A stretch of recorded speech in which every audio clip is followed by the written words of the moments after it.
Most Muslims have no idea that the Quran explicitly permits child marriage. I didn't either until I read the verse myself. Let me show you straight from the Quran. I grew up Muslim and became Christian after researching both religions, and today I want to talk about Quran 65:4. It talks about the waiting period after a divorce to ensure that the woman is not pregnant. Let's read it together. And the wives who no longer expect menstruation, if you are in doubt, their waiting period is 3 months. And also for those who have not yet menstruated.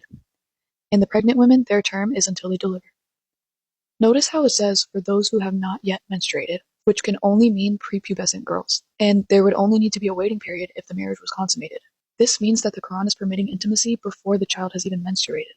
The key phrase is وَلَا إِذْ يَحْتَنْ, which directly translates to those who have not yet menstruated. And before anyone argues that this verse is referring to women with medical issues, even mainstream Islamic scholars acknowledge that this is referring to prepubescent women who have not yet menstruated because of their young age. I'll give you one out of many examples. Tafsir al-Jalalain is a 15th century Sunni commentary written by two major scholars, Jalal ad-Din al-Mahali and Jalal ad-Din al-Suyuti, one of the most prolific and respected scholars in Islamic history.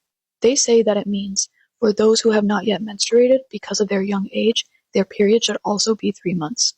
Next, if you're Muslim, you're definitely familiar with Sahih al-Bukhari, the most authentic Hadith collection we have. It is considered the most authentic book after the Quran.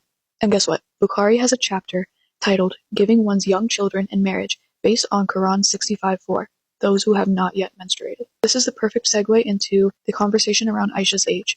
Let's settle this debate once and for all. Aisha was 6 years old when she married Muhammad and 9 years old when the marriage was consummated. She was not 19, and Muhammad was in his 50s. Remember what we just said about Sahih al-Bukhari?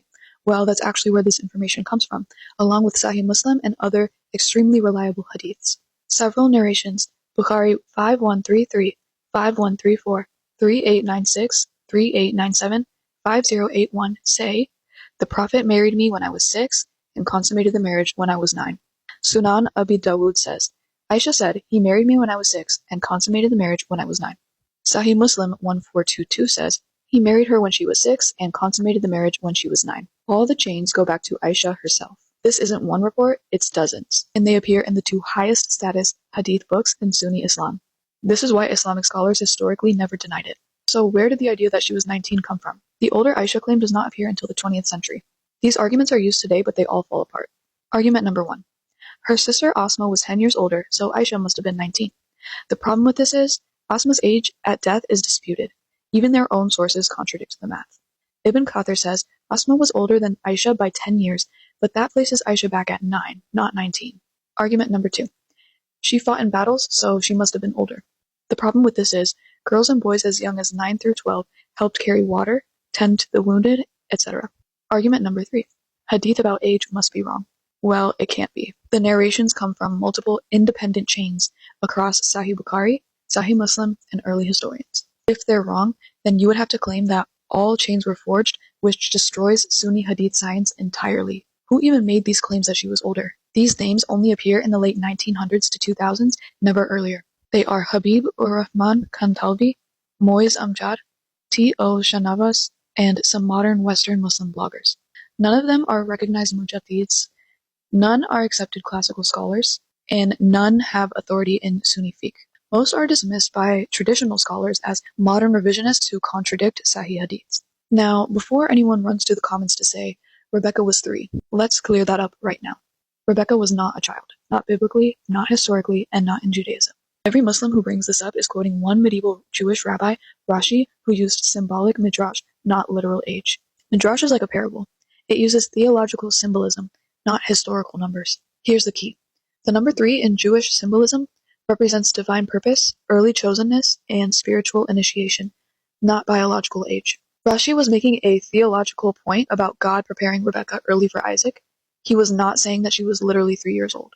And every modern Jewish scholar, Orthodox, Conservative, Reform, explicitly says that Rashi's number is not historical. The Bible itself actually destroys this myth. Rebecca is called a Nara, which is Hebrew for young woman, never child. She draws water for 10 camels alone, she travels independently with servants, and she gives her own consent to marriage. You cannot do any of that as a toddler. So, let's be honest. Rebecca was a young woman, and Aisha was a child. These situations are not remotely comparable. If you're Muslim and you're still here with me at the end of the video, thank you. It tells me that you care about the truth just as much as I do. I'm not saying any of this to tear you down. I'm saying it because I love you enough to be honest.